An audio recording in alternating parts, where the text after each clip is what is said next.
guys, welcome to Better Bachelor. My name is Joker with a face for radio and a voice for print. Today, I'm going to jump right into it. I wanted to talk about this because I do get a lot of messages and emails, and guys are like, yeah, we like the roasting and it's kind of fun, but what do I do with myself when I'm single? I don't know what to do. I don't know how to get started. I'm lonely. I'm bored. I don't have any hobbies. And everything can seem overwhelming. So today I'm going to run down through a few things, and I'm going to finish up on a way I think you can help yourself sort through all the things that are bothering you and make an action plan for them. It's something that I've done for years. I don't much even give it thought anymore. I normally do it on a piece of legal paper, but I did it here on the web so you guys could see an example of it. And we'll just jump right into it. So I got a couple of dating profiles here, obviously. These are real. These are some of the ones that I roast over on betterbachelor.locals.com. If you're not over there, I can't do them on YouTube anymore because people keep hitting me for being mean, like they're doing it to themselves. So what are you going to do about this? Well, I made a little YouTube spreadsheet, and I hope this will help some of you. And I normally do this on Legal Pad, but I still do it for myself quite often. And I've set up just some examples here, and you make a couple of columns. The first one says, and this sounds so simple, and it's so basic, and many men will go, that's stupid, and that's really basic and simple, and I'm not going to do it. And everybody I've ever talked to that says, oh, life is overwhelming, and I don't know how to do X or Y or Z, and I say put it on paper. Put it on paper, get your problems in front of you. Sometimes just writing it down and thinking about it, and something will come to mind and you write it down, and something else will come to mind and you write it down. You may end up with a list of good things that you want to keep and other things that are like, wow, there's a lot of bad things here. But just the act of putting them on paper so they're tangible in front of you will lessen the overwhelming feeling. That's just a start. And again, I've told many people to do this, and many people go, oh, yeah, that's a great idea. And then they never do it. And then my friends or acquaintances would turn right around and go, oh, I'm so stressed out. And I'll say, did you try the thing? No, I didn't do it. Okay, then shut up. Leave me alone. You know, if you've got a problem and you don't deal with it and you don't get it in front of you and you ask for some advice and people try to help you and you ignore it, then either stop asking for help or shut up. Like, you can't have it always. And I'm not talking about you guys specifically. I'm talking about people that have asked me for advice, and then I give it to them, and then they just ignore me. It's like, okay, that's fine. You don't have to listen to me, but stop acting or stop complaining to me and stop asking me for help then. It's very frustrating. So anyway, I put a couple of bad or simple columns in here, good and keep, bad and change, and then I've got what can I do about it, and then an action plan. And that's it. That's all this takes, is just 4 simple columns. So let's start in the beginning here. So under the good and the keep, I like my job. I like being on YouTube. I'm going to keep that. My family's doing pretty well right now. I don't have any concerns with that. My income and investments are doing okay. I mean, as good as the stock market and, inflation and everything allows. And my home is being planned out for my land in Tennessee. And then over here in the bad change, I put some real world problems, and then I also put some ones that are imaginary, just to kind of give you an idea. Bad or change, lack of friends. That's something that a lot of us deal with. I don't have enough friends. Not traveling as much as I'd like. Building muscle, losing weight, world hunger, the Buffalo Bills winning the Super Bowl. I'd like to set up a men's retreat, my spending habits, and play too many video games. And again, I tried to think of some that are real for me and some that maybe you guys might encounter and some that are just nothing I can do about. And then we've got the what can I do about it and the action plan. And I left those blank because I figured I'd fill that out together with you guys. So let's say right here, under bad and change, lack of friends. Can I do something about it? Yes. So I leave that blank. I just put a little check box next to it. Can I do more traveling? Yep. Can I build muscle? Yeah. Can I lose weight? Yes. Can I change world hunger? In there, I'm just going to put a red X. If it'll let me, I'll put a red X. The Buffalo Bills winning the Super Bowl? Nope, can't do anything about that. Can I set up a men's retreat? Yep. Can I fix my spending habits? Yep. Can I play too many video games? Yep. Okay, so this means these 2 columns are going to be blank right here under the what can I do about it, because I can't do anything about world hunger. Although if you lost sleep enough, you could say I'll donate some time to a food bank or I donate money to a cause, something like that if you have it. But I'm going to start with the lack of friends, because this is something I think a lot of guys encounter when they lose a girlfriend, when they lose a wife or kids from marriage. Maybe you're a young guy and you've just never been successful at having friends. So let's say you lack friends. What can you actually do about that?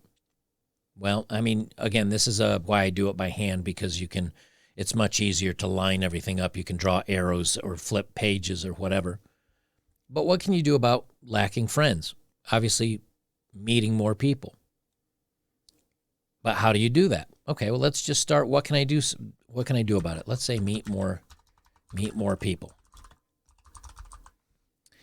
And then when you go to the action plan, okay, over here on the action plan, and again, this is simple, guys. I'm not saying this is going to necessarily meet your goals, but it's to get some creative juices flowing to try to get the ball rolling for a lot of you, because again, it can be overwhelming.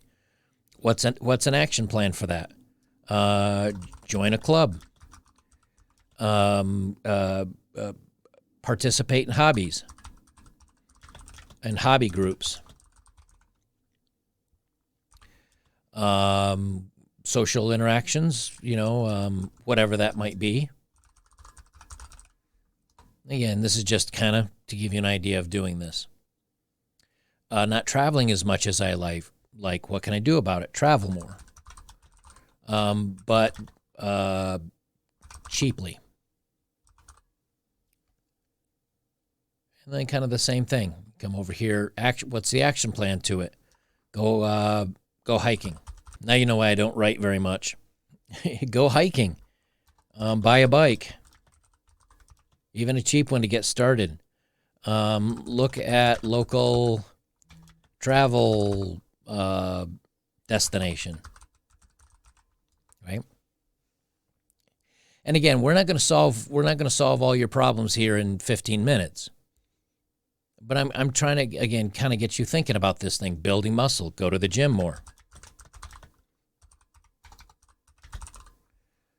Action plan. Sign up for a gym. Buy a small set of weights. Go jogging. Losing weight. Download a food app. A calorie app. Track the foods that I eat. Make better choices. Play too many video games. Make sure that I'm doing... I don't allow myself to play video games unless I do at least 30 minutes at the gym, 30 minutes of walking or jogging, and I've gone to 2 social events, like a pool hall. I usually say bars are not very good for this kind of stuff. People are drinking and they're a little more chill, but, pool halls, because a lot of times single guys will go to a pool hall and they don't have anybody to shoot against. Or if there is a local pub or something that has 3 or 4 decent tables on there, go there, put a stack of quarters and say, hey, I'm here by myself. Can I just play winner? Or can I, and then, chat with them a little bit. Say, oh, you're from here. And, yeah, it's a little awkward at first. But again, if it's a little awkward for you, then come over here to what's bad. And you say, it's awkward to talk to strangers. Because you may think of something after you get going. You go, geez, I'd like to join a club, but it's awkward to talk to strangers. What can you do about it? There are books on it. Practice it, etc. You get the idea, okay? By putting this all down on paper, what you'll find is sometimes what can feel overwhelming or something that you don't feel you know what to do, anything that's bothering you, get it in ink in front of you. Because what'll happen is a lot of times guys will lay down for bed or they're doing something. They say, man, I wish I had more friends. And they think about it for a couple minutes and that thought goes to the back of their brain. It doesn't go away because then all of a sudden you're thinking like, I wish I made more money. I wish I had a nicer apartment. I wish I could buy more furniture. And it starts stacking up. But I wish I had more furniture and I wish I could pay my bills a little bit better. And I wish I liked my job, and I wish I made more money. There might be 20 problems all attached to one thing, income. And if you can put it on paper and then you go back to what's bothering you, i.e., example, income, You can say, all right, let me start applying for some jobs that pay more, even if I'm underqualified. I've done that many times in my career when I'm feeling burnt out and I want to make a change. I'll apply to a job that I think I'm overqualified for. I'll apply to a couple of them. I'll apply to ones that I think I meet their needs, and I'll apply to ones that oftentimes I don't feel like I'm qualified for. And then I wait and I hear from them. And sometimes those ones you're overqualified for will contact you, but it gives you a better feeling. You're like, okay, I'm not desperate here. There's places that I can go get a job with if I really need to change. Maybe you get a couple from the ones that you're qualified for, but maybe you hear from one or two that you're underqualified for. This actually happened to me when I worked with my company. I was making, as a network engineer, I was making $45,000 a year.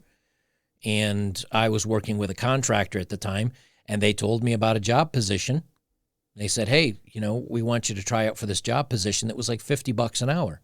It's like $100,000 a year plus bonuses and weekend work that I could pick up. It was going to pay me $120,000 a year. I was making $40,000 a year. And I applied for it. I interviewed for it, and I got it. Now, they hired me at about $75,000 a year for 6 months. And I was contracted, and then when the company decided, hey, we don't want you to be a contractor anymore, we'd like to bring you on with the company, I got a bump to $95,000 a year plus weekend work and overtime and some other things like that. And I ended up making $120,000 a year within a year. So on a year's anniversary, I went from making $45,000 to $120,000 a year. Was I any smarter? No, I had a lot to learn. I went home and I was buying books and I was studying on my own time. I got some certifications in networking on my own time with my own money, and then the company paid me back. That may not be the route that you necessarily need to go, and it may not happen. You may not get that large jump. Maybe it's only $5,000 or $6,000 a year. Doesn't sound like much when you make, $40,000. You say, hey, $600 a month, or $6,000 a year isn't that much, but it's $500 more a month after taxes. Maybe it's $300 or $400. But that $300 or $400 may be enough that now it makes you a little more comfortable with the fuel prices or the food inflation or things like that. So I'm not saying that this is a fix-all for you guys, but I can tell you 100% that as you're going about your day, even if you keep a little legal notepad, I have like 10 of these laying around. I'm always taking notes on them. And I'll just think of something and I'll grab one of them and I'll make a note on it. And so if you start thinking about what's bothering you, why are you unhappy? What keeps you from being the person you want to be? And it can just seem like you're directionless. Write down the bad habits and things that you want to change about yourself, or the things that you don't like, or the things that are losing you sleep at night. Also write down the things that are going well for you and make sure that you keep doing them. Don't slack off on them.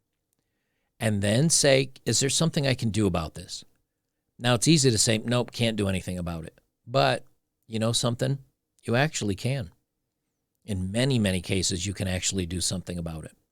And then once you figure out, okay, what can I do about it? Then make the action plan. How am I going to do this? How am I going to go about this to make it actually happen? It may not be quick. It may not be easy. It may actually have many steps in between. But getting this stuff down and start working on it is the only way it's ever going to happen. And I'll finish with a little story here. I had finished a bad breakup. I had a really bad breakup. It was I would say it was one of the most important relationships that I've had. She and I got along great. We had lots of hobbies. It was wonderful. Turns out it was a lie. She was pretty much just being a chameleon and telling me all the things that I thought I wanted to hear and being the person she knew I wanted to be with. And it turned out all to be a lie. And it threw me for a spin because I realized, my God, if someone can fool me this badly, how do I trust or believe anyone again? And I was unhappy at work, unhappy at my job. I had pretty good savings, so at least that wasn't a worry. And I said, I do not know what I want to do for the rest of my life. Like, I don't know. I'm directionless. I'm rudderless. And I was like 43 or 44 or 45, somewhere around there. I don't remember exactly. And I said, I need to reset everything in my life. And you guys that have watched me for a while have heard me tell the story where I bought an 80-liter backpack. I filled it with a tent and some hiking poles and an extra pair of shower shoes and clothes and bathroom stuff and a few light medications. And I bought a plane ticket for Iceland, and that's all I'd planned. That's what I knew. I was just going to get to Iceland. And when I got to Iceland, this kind of set the tone for the rest of my travels. I got off the plane, and to take a bus into the main city was going to be about $30 US. Or I could walk 8 miles, 10 miles, something like that. Again, I forget the distances. It might have been 20. I don't remember.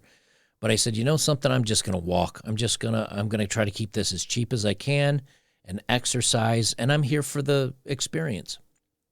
I must have walked 500 yards, and a glass installer, a glazier, I think you'd call them. I didn't have my thumb out or anything. He just pulled up and he said, hey, man, you going into town? I said, yeah. He said, hop in. I'll give you a ride. I said, are you sure? He said, yeah.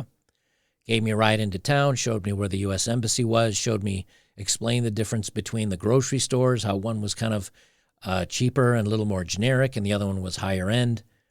Explained to me kind of how Iceland and the road system and how easy it is to hitchhike. And then he dropped me off in town, and that set my course. But I could have paid, and he was a really nice guy too. I could have paid the bus ride. That's the easy way. But I took the hard way. I took the more challenging way. And it turned out great because what I learned is that I could make it all the way around Iceland travel-wise without ever spending a penny, instead of some of these people that rented cars for $200 or $300 a day. And all it was just saying, you know what, I'm going to rough it. And so, yes, I had to buy plane tickets when I left Iceland to land in Bergen, Norway. But when I landed in Bergen, Norway, I had no plans. I didn't know where I was going to stay or sleep or put my head or what I was going to eat. And I landed in Bergen, and I looked up a couple of hostels, found one, booked it for 5 or 6 days, stayed there, checked out Bergen and the surrounding area, and then I packed up and started walking and hitchhiking again with no plans and no destination. I did that for 15 months. It was life-altering. The travel wasn't what was life-altering, though. What was life-altering is I didn't know what I was going to be doing the next day, how I was going to get there, where I was going to sleep. I ended up sleeping sometimes in a bus station, sometimes over a roof overhang when it was pouring down rain. I'd sleep under a roof overhang of a department store just to stay dry. Thank goodness the cops didn't give me a hard time, and I looked broke. I mean, you have to be smart where you do this. Let's just put it that way. But after traveling for a while, you kind of get a good idea of what's a quiet area and what's crime, kind of a bad crime area, and you can look it up on your phone as well. So I did these travels, and when I came back, I realized something. I don't have to worry about what my future holds for me. I don't have to have everything planned out. I don't have to have any expectations of that I need to have a great paying job, or I need to be popular, or I need to have fancy cars. Look, just having a roof over my head and a warm place to bathe and a full belly is a pretty good start. So maybe for those guys, for you guys out there that feel like you're directionless, or you don't know what to do, or you don't have any friends, or there's a lot of time on this planet. It goes quickly, but it goes more quickly when you're doing the same thing day after day in a dead-end job that you hate to pay bills for things that you don't really want.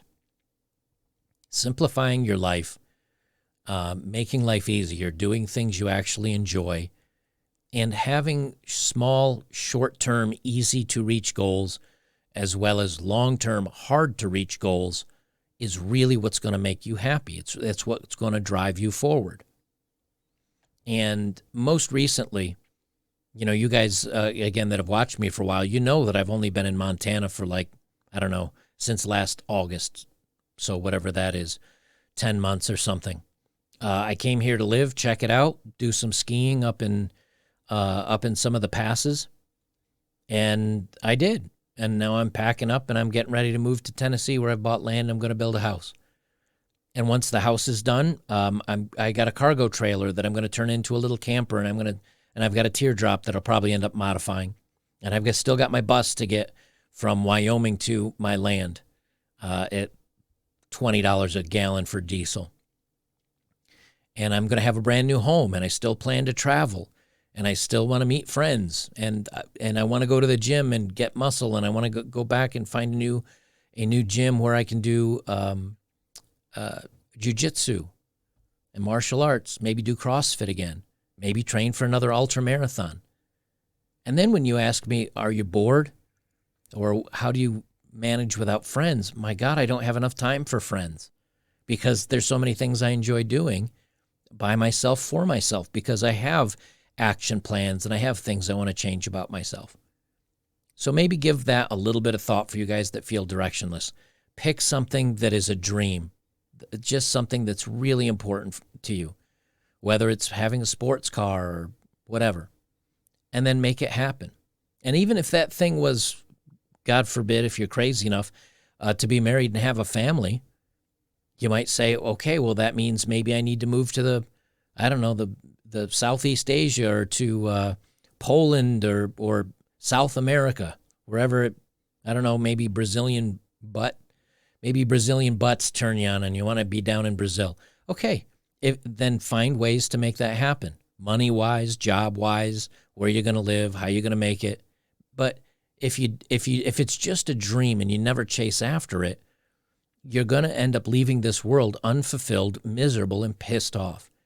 Pissed off at the world and pissed off at yourself that you never did anything about it.